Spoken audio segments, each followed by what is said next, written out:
So anyway, so yes, I'm recording this because it allows me to have a control over the recording, and I use my own facilities. I don't like relying on Collaborate because I can't control it. I don't know what happens. Things often happen with Collaborate, and also the recording doesn't look very good with Collaborate, so I use my own. So there. So coming back to the question, okay, so Natalie, what's the answer? The question was, how are you faring with the learn line?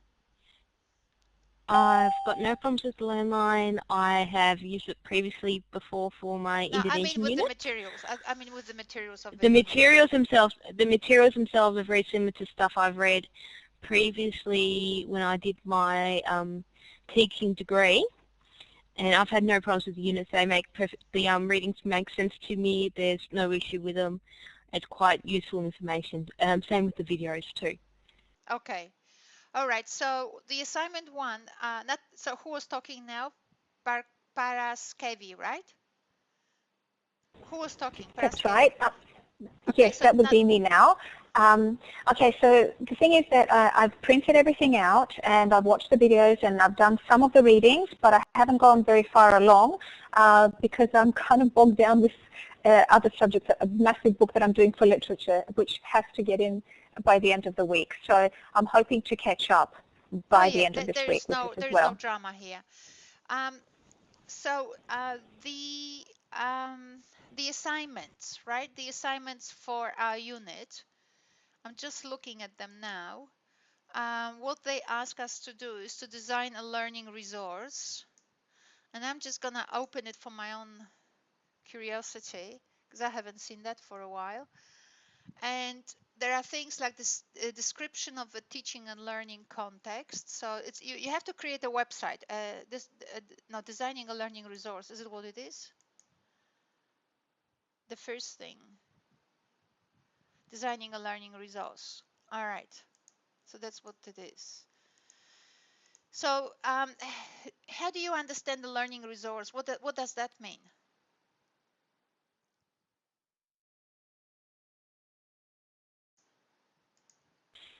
I would see that as something like um, resources where we could actually share like Blackline Masters and book resources, as well as something like the Education Department of Victoria's program called Languages Online.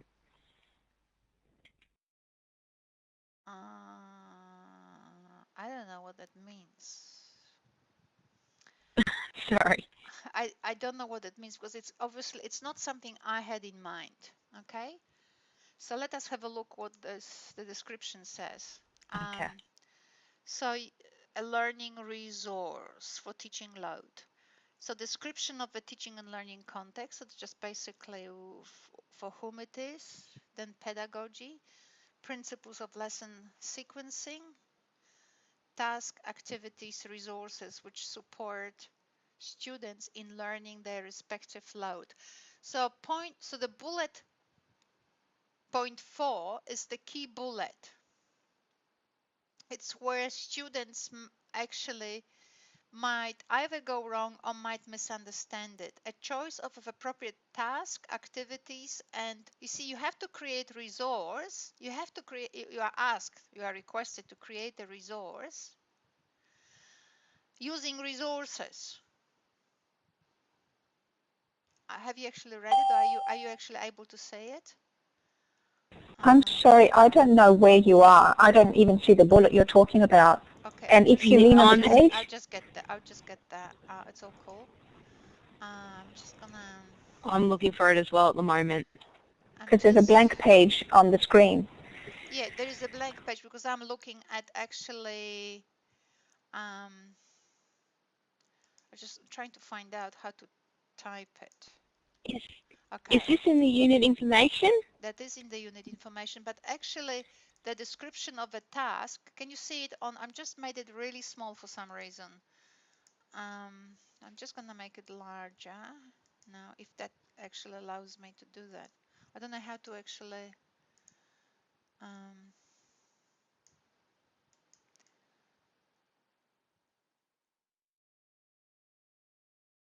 in learning.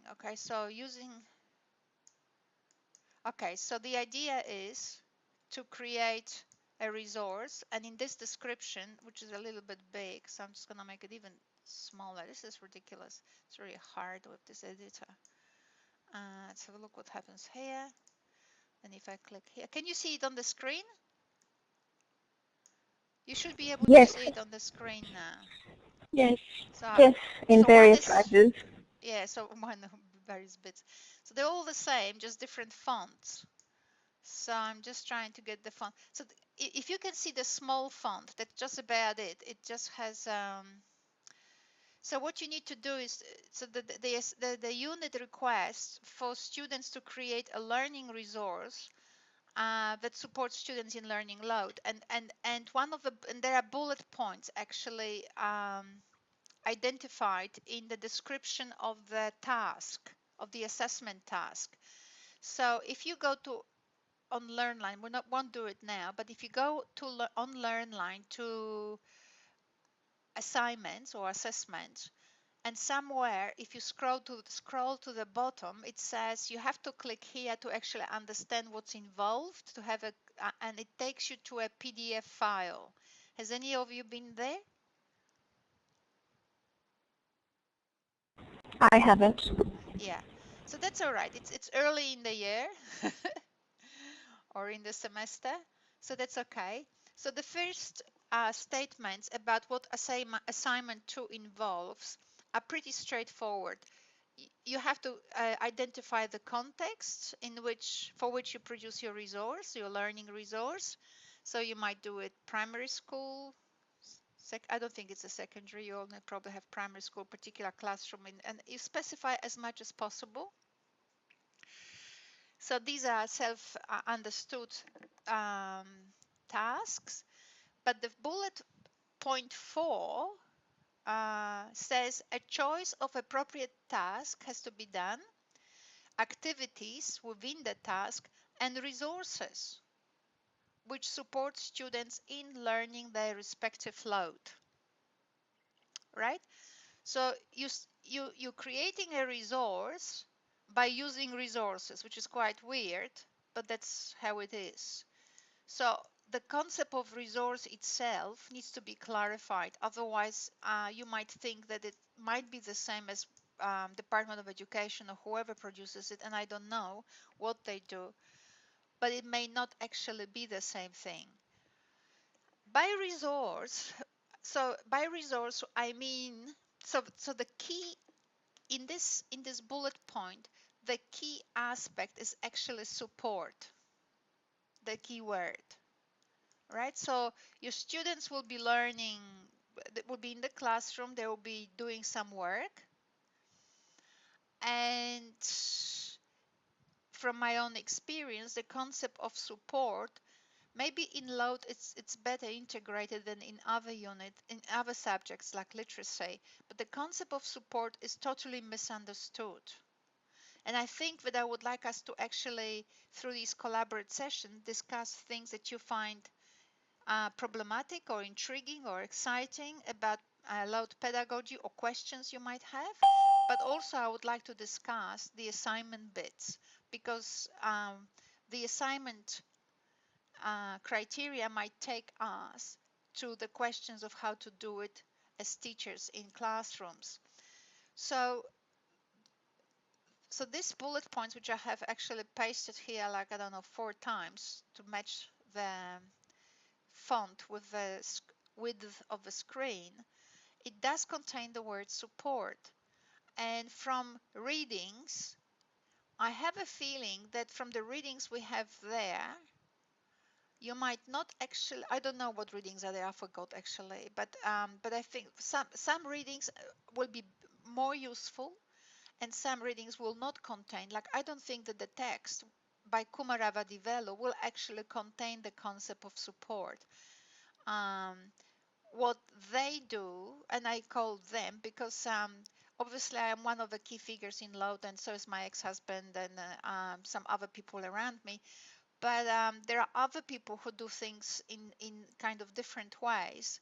So if you could see, actually, Kumaravadivelu wrote his book about no method just recently.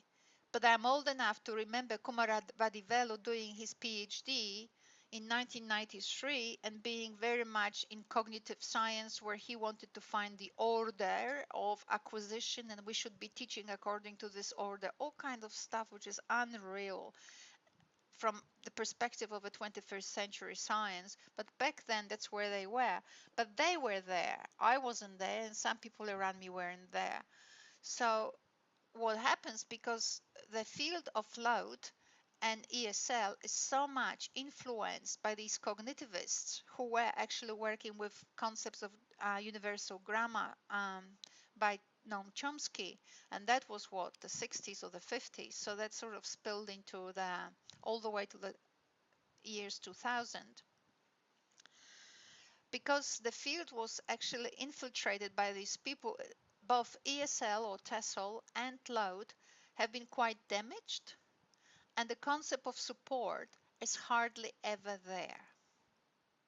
So if I say support and you are a little bit surprised, then don't get too worried about it. But if you have a concept of support at all, because from your other areas, or maybe there was some reading by Professor Lyon or by whoever there that I actually might have included. I included them somewhere, but I don't know in which module. So I don't know whether you've encountered them yet or not. So anyway, would you know what the concept of support might actually mean for the purpose of our assignment? Just look, guys, just talk over each other. It doesn't matter who's first. There's no cues here. Okay, so may I go first? Yep. All right. So I'm not sure that I'm clear on this. By support, do you mean methods of supporting the teachings to ESL students? For example, I taught ESL for over 20 years in Greece, and I used various methods of supporting whatever I was saying. For example, when I wanted to explain the sound of the consonant T, I would hold up a piece of paper and show them that when I said T, the wind coming from my mouth would move the piece of paper, whereas when I said the same sound in Greek, it wouldn't move. So that's how I showed them that T came with some air coming out of your mouth, and that's how they knew how to pronounce the consonant T. Or I would use songs, and I would use pictures to show sounds, or I would make it interesting for them so they could be more involved, so they could participate and look forward to using the new words, the new sounds, and the language, whether through song or song and dance, or with creating things. Is that what you mean by support? Okay. I just don't know whether I can draw. I don't think I can draw with that. So let's have a look what with I can draw. Place a screen capture on the page. Oh my goodness, don't know what that means. Okay, so what we have, I'm just trying to draw something. Oh my goodness, let me draw something. Okay, here it is. So this is yellow for some inexplicable reason. So this is one thing. So anyone else has any ideas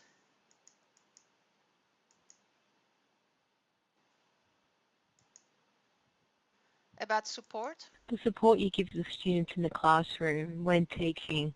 Exactly. It is very simple as this. So it's not wrong what the previous student said.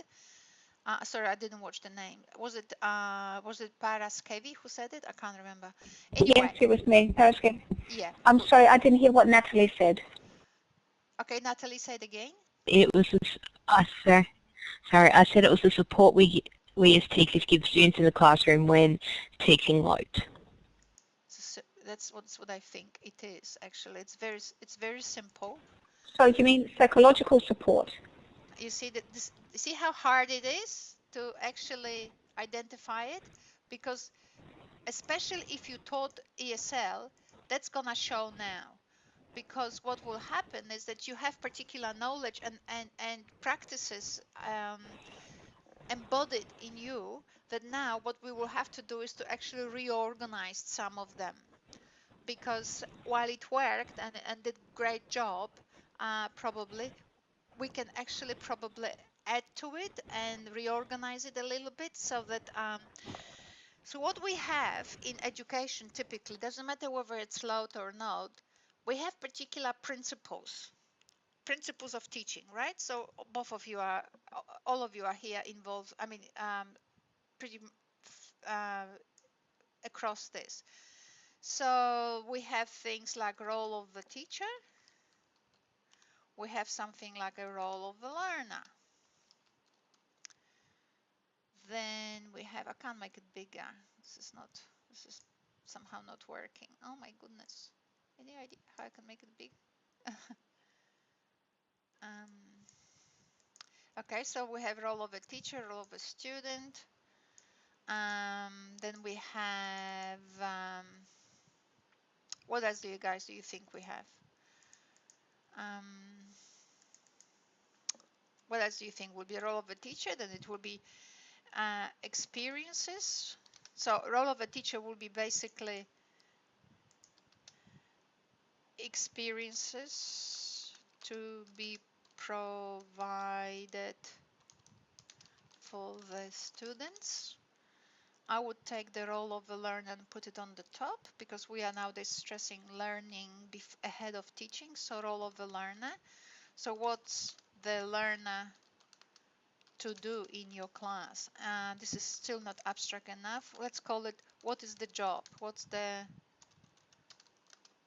job of the student? What are they doing actually? How can you think in the context of how you, so what is learning, and therefore what's the job of a student in your, not in your, but we will be learning that in that sort of framework on learning. What's the role of a teacher, which means what experiences they need to provide for the students for, let's call it, for that job to be done. And then we also have an environment, right? Because it doesn't happen in vacuum. So what features of the environment are needed for these experiences to be provided so that the, let's call it, the job can be done, right? So you've got a set of relationships. One sort of is the highest level, whereby we're actually thinking how we could best frame learning without reducing it to a method or, you know, a religion, something that, you know, I do phonics, or I do abracadabra, or I do Vygotsky, or I do blah. You know, are there any other ways which are actually more opening room to think about learning without actually us becoming members of a sect? Then once we have that in place, what would be good is actually to rethink how is the learner fitting? What's the learner in that construct that in which we have framed learning? What's the learner to do? And if the job of a teacher is to support learner, right? Support learner, then what kind of experiences is the teacher to think of to provide for the students so that the job that the students are to do, so that job is done? And then we think of the features of the environment. Once you have this kind of abstract understanding of the framework within which you teach, then you can play with it in as many ways as possible. You can use your imagination and you can think of what kinds of activities I can create, what kind of resources, what kinds of people I need to bring in order to actually make the environment um, aligned with the kind of expectations I have drawn for myself that, regarding the experiences and therefore the role of a learner. It's actually simpler than you might be now thinking, but that's pretty much it. So everything else follows from these axioms, right? But once we know how we can think of learning, then we can actually deduce how we will think of a student and therefore of the things that we as teachers need to make sure are in place, right? So now when we come to the concept of support, what we will be thinking now is what kind of experiences within our framework we need to provide, we'll say, a kind of activities, and as a result, therefore, what kind of Ex- resources. Yeah? Excuse me, Anya. Will our assignments are all language specific to what we're doing? 'Cause I believe that I'm doing Indonesian, Paraskivi's doing Greek. I'm not sure what Benedette's studying. I think Chinese. So we can do it based on our language, correct? We Yes, you do studied. it on your own language. You do on a load. So it doesn't really matter what language you will be teaching. So you will be developing a resource for teaching a language of your choice. But you still need So it can be just based on our fantastic. yes, it's based on the language of your choice, but you still need to produce a framework for teaching. You need to still produce statements of what kind of pedagogy informs your resource. And these are the three questions that I will actually expect, and we will discuss them, as time goes by. At this very moment, I just wanted to flag the things that matter. We will not cover everything today. We've got 12 weeks for it, or we have, I don't know how many weeks, 8 weeks before the first assignment. So we might go a little bit deeper. And I will then bit more with more attention have a look what resources are in module 1 and 2. I'm sure that there are some that I will draw your attention to, but I wanted to include Komorava Divelo and maybe some other people there who represent the mainstream of Load and TESOL, so that you have exposure to it. And then at the same time, we will be doing some other people that I actually live by, because they give us actually a much more workable model. And we will compare and contrast. We develop pedagogy, and we develop ways of thinking how to go about the development of a resource. So today, for now, at this very moment, I wanted you to see what kinds of questions go into what kinds of questions need to be considered when you're thinking actually of identifying the pedagogic justification for your resource. Now, these questions are not new. These questions, maybe I frame them a little bit differently, but they are all the same. They underpin curriculum. They underpin, whether this university, pardon me, whether it is a national curriculum or state curricula and school curricula. These questions are always asked. Okay, because these are the people who are actually agents in the learning environment. You've got students, you've got teachers, and you've got a community, or you've got basically environment. You've got teachers, students, and environment. These three things. So they need to be somehow intellectually approached, so that we actually know who is doing what for the thing to happen, for the learning to happen. So these are the things that I'll just flag today, um, just for our record, and we will go around these questions. We will discuss these questions in detail probably next week. But if any of you would like to say some things in regard to these questions and in regard to support, then I might just open it up for discussion before I take from there. I would like to see how you are working with the concept of support in these three questions. I understand that in a way these three questions might seem new. They're not, but they may. But so we have now kind of a few keywords. We have a concept of support, because that's what we need to do. When you teach, you need to support students, right? There's no two ways about it. You can't just load the information into their heads. It just has never happened. Nobody has a bucket the people don't have buckets, they have brains. So you cannot, and there is no content that you can pour in the bucket, and there is no button to press for the content to be actually played out. So we have a complicated brain in front of us, and very often in a school situation we have about 10, 15 in the load classroom. So we've got a number of those kids sitting there with brains and with their own histories and their own ways of um, perceiving the relevance of whatever we're doing in classroom, right? That's really a big problem. Just like you are now trying to make sense according to your own history of what's happening now, the same will be happening to your students, right? So um, we have four elements now, which is, you know, uh, in which we will be framing the concept of support, which is a concept actually of pedagogy. So we've got support, we have learner, teacher, and environment. So support is the things, as you said before, one of you, support is the things we need to put in place so that students can actually learn the language, right? So what kinds of things were put in place so that students can learn a language? Uh, well, some of the things I could think of straight away off the top of my head would, when because I've taught languages before, would be having an environment where you're immersed in the culture. So up, the setting up of the room, the layout of the room itself would be a major part of that. For example, at a school I've worked at, they've got dedicated Indonesian Italian rooms. The room is decked out with Indonesia regalas, masks that have come over, photos, words, stuff around it, just to immerse them in the language as well. Okay, so that Just quickly, is this going to be based, all this work, like with the curriculum, is it based on the Australian curriculum or individual state curriculums? well, it doesn't really matter because what I will be working with you on is actually how to work with the curriculum per se. I don't. There is not much difference. I mean, Okay. some students are thinking that there is a difference. There is no difference. The curriculum usually has three-layer structure.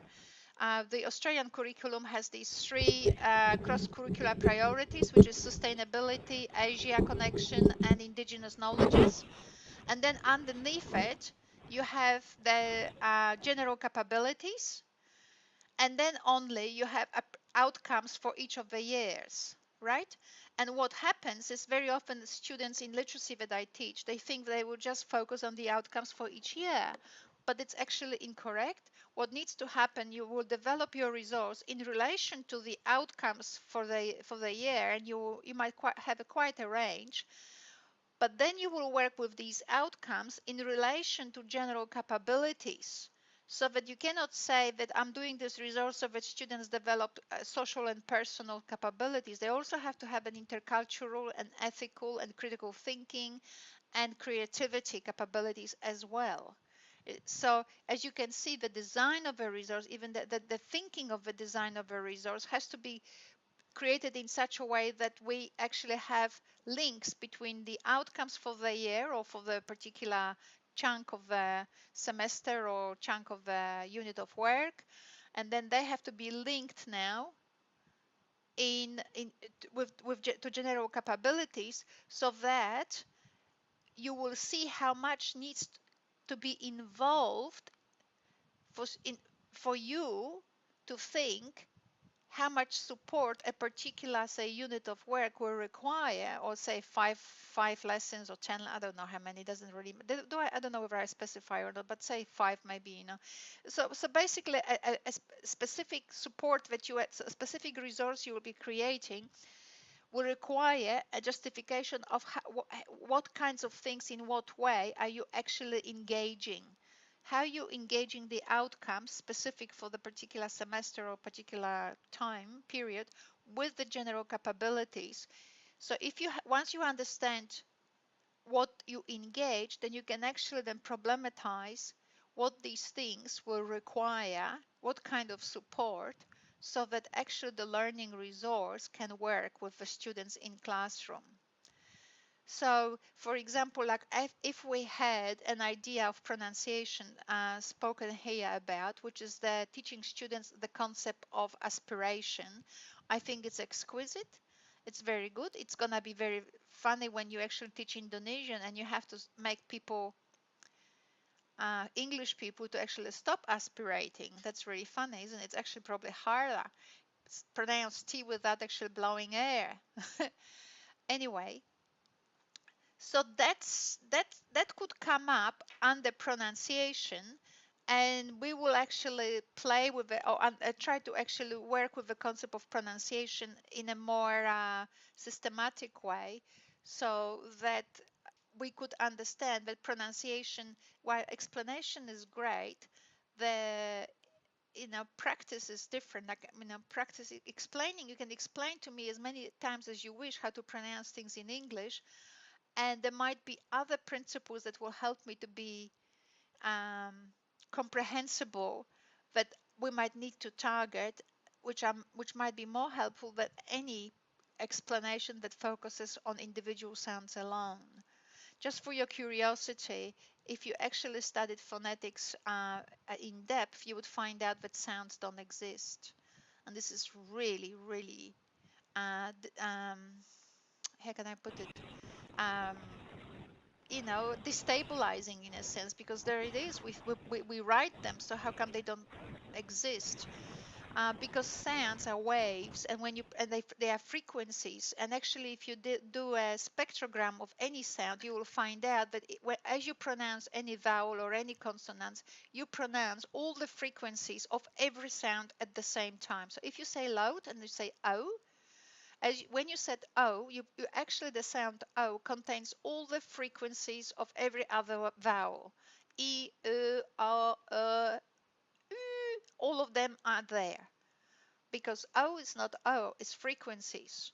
So now people from different countries, because they are used to selecting different strata from those frequencies. So say, for example, people from France, when they speak English, they select higher frequencies. So you hear O, and the French people hears O, much higher, right? Well, lucky they don't hear U, which is higher than O, and it's still there. But what they will do, they're kind of smart enough not to hear E or U, but they will not be hearing O. They will be hearing something higher than that, because it is there. But you, as an English person, you got yourself used to hearing O, and you could swear, you could kill for it that there's an O, but there isn't.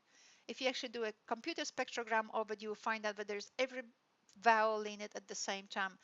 And then I'm saying this to you so that you start actually, when you get students who actually, you say one thing and they repeat another, you don't get helpless, you don't coin them as deaf or something like that, or sound deaf. Actually, what happens is that we need sometimes more sophisticated approach to pronunciation teaching, because imitation should not work. If it works, it's a miracle, but in principle, it shouldn't work. So some people have a great ear and they will hear it and whatever. They have less resistance, they're less acculturated to their own language. But some other people, like me, for example, would find it, they find it very difficult to hear in an English way. I'll give you a very good example of it. Have you ever heard um, Australians or English speakers speak French? You see, English, for example, selects always lower frequencies.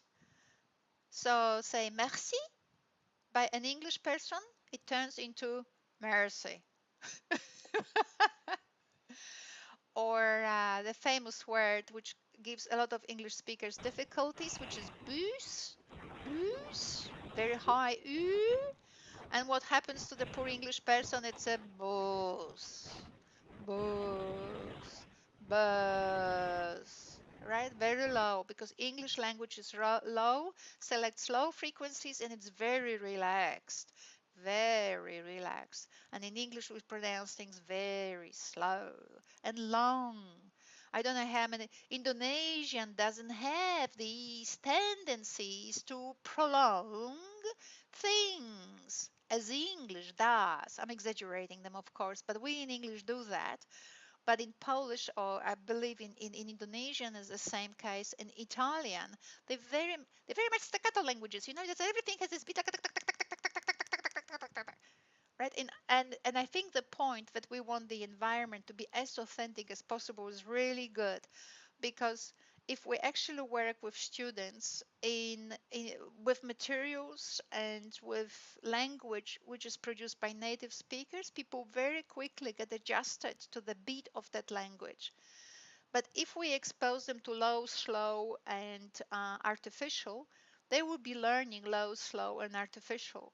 And then they will be claiming that native speakers speak too fast. It has nothing to do with that. Basically, what happens is that if they are exposed in classroom situation to artificial text, they learn artificial language.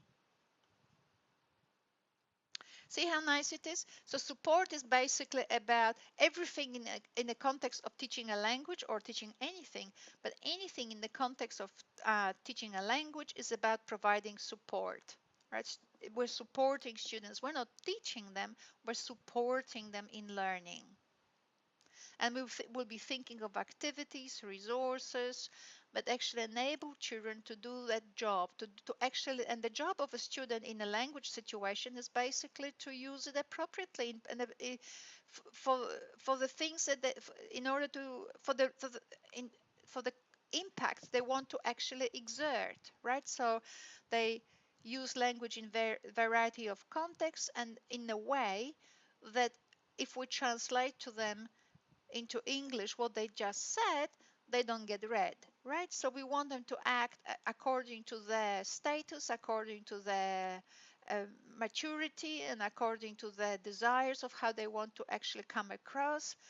And so that's what their job is, to actually increase their capacity to be communicatively competent in the language. And what our job is not to teach them that, our job is to actually support them in it. And that's why I'm thinking we need to think about, oh my God, what kind of experiences we need to provide them with. And there we have the general capabilities and also learning outcomes from the curriculum that tell us, well, we want them to be socially apt. We want them to have a personal confidence in the intercultural setting, right? Oh my God, how can they have a confidence if they actually have never seen much of an Indonesia? Well, we put them in situations and we give them resources which enable them to explore what particular contexts involve, so that they can actually, the context of their communication, they can explore from that social perspective, from the personal perspective, intercultural perspective. Once we give them these opportunities, their way of communicating will be better informed. Very often language teachers focus just on language, and all this artificiality. But I give you an example. We're living, I assume all of us are in Australia, or most of us have been in a situation where, for example, I get a Chinese scholar who comes to Charles Darwin University, and they do get the words right, but everything about them is Chinese. Everything. They can't understand how to be in Australia. They can't understand the governance of Australia. They can't understand relationships in Australia. Everything is as foreign as if they never spoke the language, right? So basically, they don't actually speak English because they come across, act, and react, and that's the worst. They react as a Chinese person, and what happens? Depression kicks in. I just don't fit in. I can't understand these people. I'm not one of them. I don't understand them.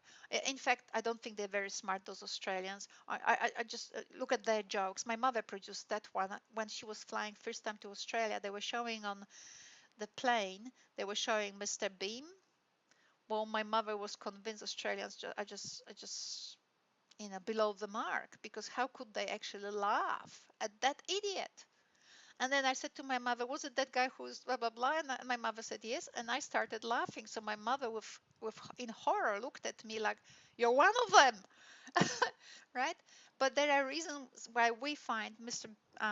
Bean, right, entertaining, but a person who comes from a different completely perspective, they're not acculturated to it. So when we actually think of learning activities and creating a resource, we want a resource that actually responds to the curricular requirements with activities and support materials in it, so that the student who actually plays with this resource can get an expansive perspective on a communicative activity that this resource is going to help them it will inform them with.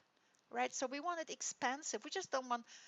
If you say this, then this is hello, this is goodbye, this is what you do in a pub, this is what you say when you order a book, this is blah blah blah. Nobody's doing it. Everybody's doing it online, and they go to Woolworths. They don't need any language.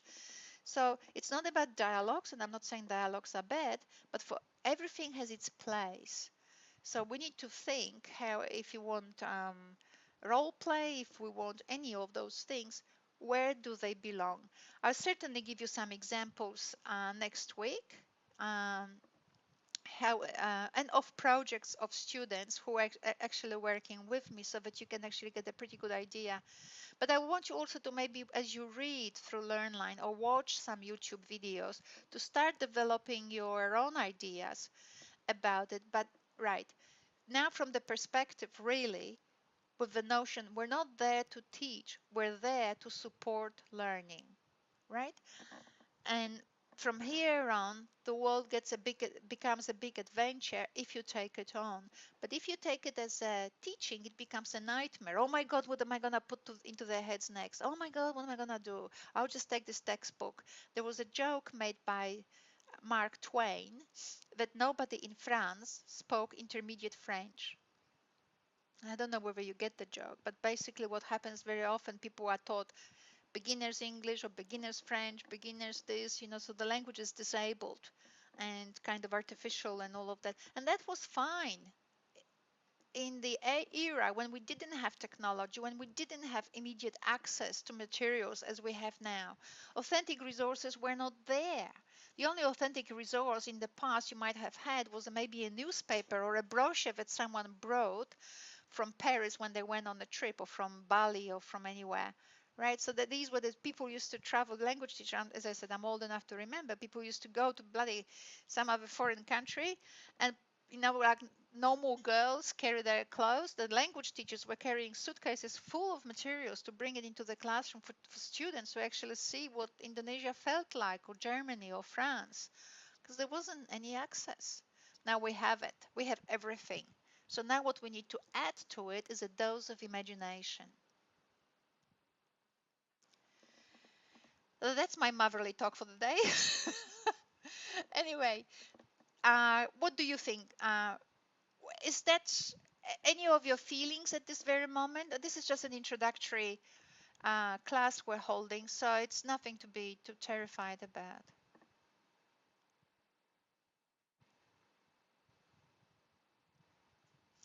Any views?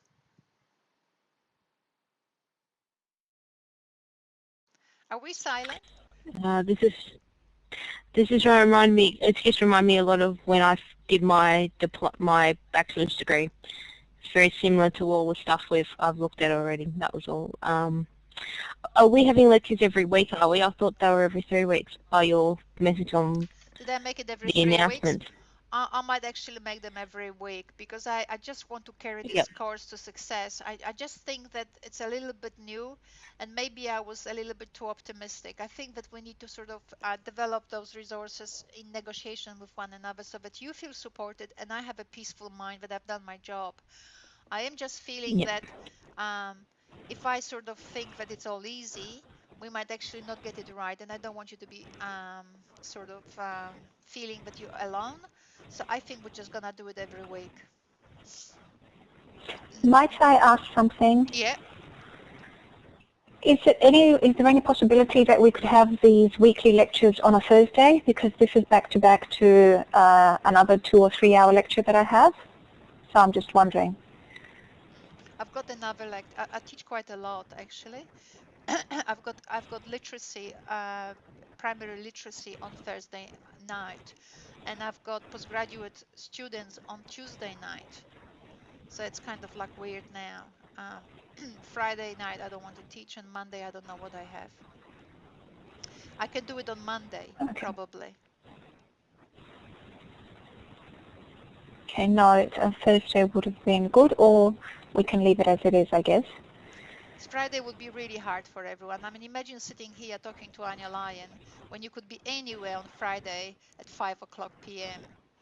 I mean, I'm happy to do it on Friday, but I just don't think it's sustainable. So Monday for me would be the best, because now I would have to check.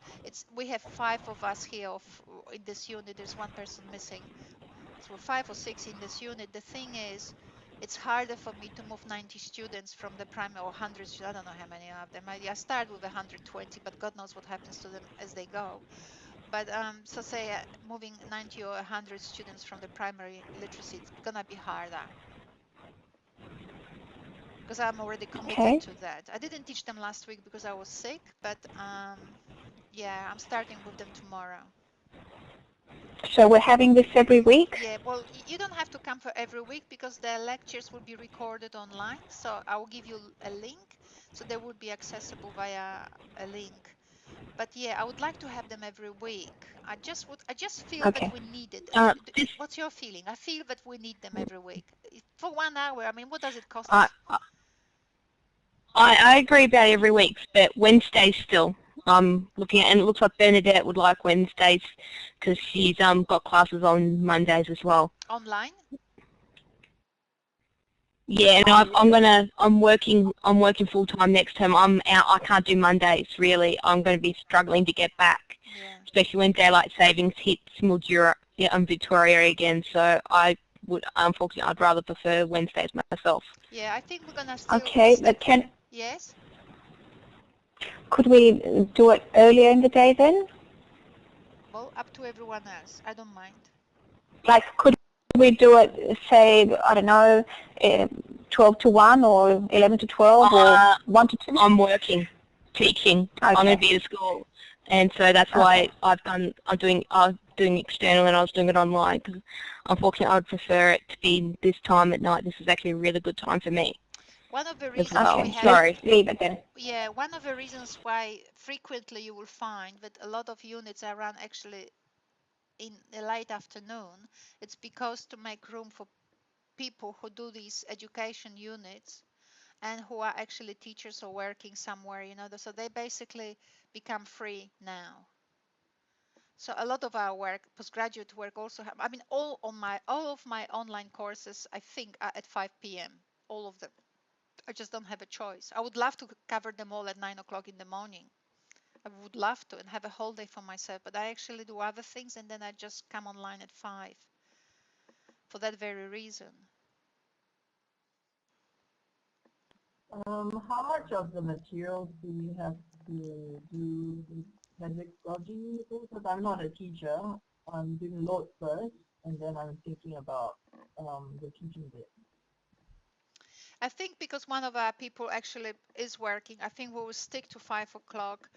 And if you can make, it's only 1 hour, we're not going to go for 7 hours. We'll try to make it short and sweet. I'll just make sure that the module has the things in place that I've designed it like only about a few weeks ago, but I just, will need to actually have a look again, just with a fresh look at it to make sure that all is there the way I want to, as I judge per our discussions.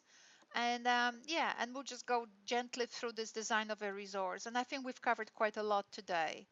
Um, and I'm glad that some of it is for some of us not too new, so that's great. But I just want to take it step by step, 1 hour every week, and we just move on with it. No 3 hours, no anything, and yeah. Okay.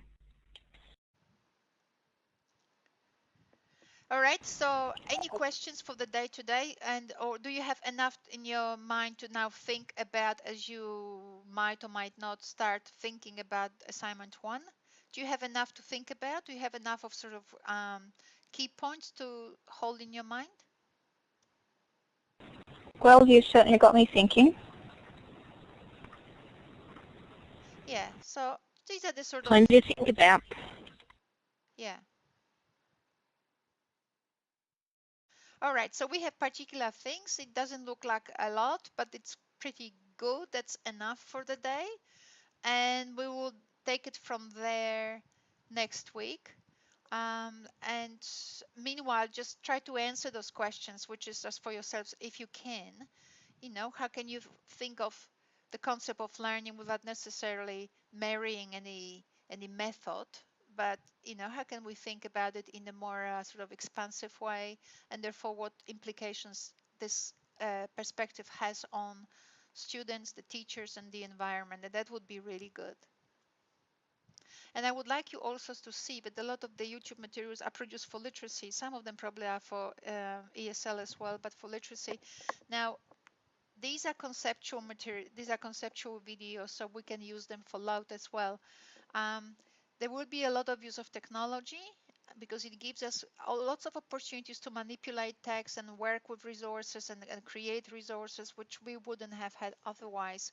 So think also of technology. One of the outcomes for this unit is technology, understanding of how to use technology beyond Facebook and open the website. Obviously, these are just so rudimentary that I would expect you to know it without me actually needing to teach. And one of the graduate attributes for your participation in this course, in your course here, not just unit but course, is graduate attribute is technology, and so we will look at technology very much. And I suggested that resource we create will be a combination of will actually be technology based, and I'll give you some good reasons next week for it. But yeah, something like that. So you get a pretty good manipulation of ICT. Anya, Yeah. I was just thinking if I mentioned a resource before that you didn't know. It might be like the way I'm seeing what you want us to do is something similar to what the Department of Education has done Yeah. in Victoria called the Languages Online, and it's about 10 languages they've done this for. It might be worth you having a look at it and Yeah. seeing it. So it's Victoria, right? Okay, I'll Yes, type I'm it. based in Victoria, so I've used it. I'll just type it for myself to remember. I'll type it. So languages online. I think I had a look, but I'll just have a look. I just have a look whether that's what I have in mind. But it really doesn't matter. I don't want you to use necessarily their resources because we need to learn how to create one, because we will be playing with it all the Yes, time. I understand that. I just have given I had a discussion with my postgraduate student just now who is gonna go and teach 150 schools in around Northern Territory how to use technology. And I was showing her things that I have done for other people, whether ESL or languages or literacy. And yeah, there was a lot of lots of simple things, but they are so useful. So useful if you know how to integrate them and integrate them in relation to the curriculum. So I will have a look. All right, guys, thank you very much. And we will take it from there and certainly think of the things we discussed today, which is the learning, the role of a student and the role of a teacher and the environment. Okay, thank you. Bye. Bye.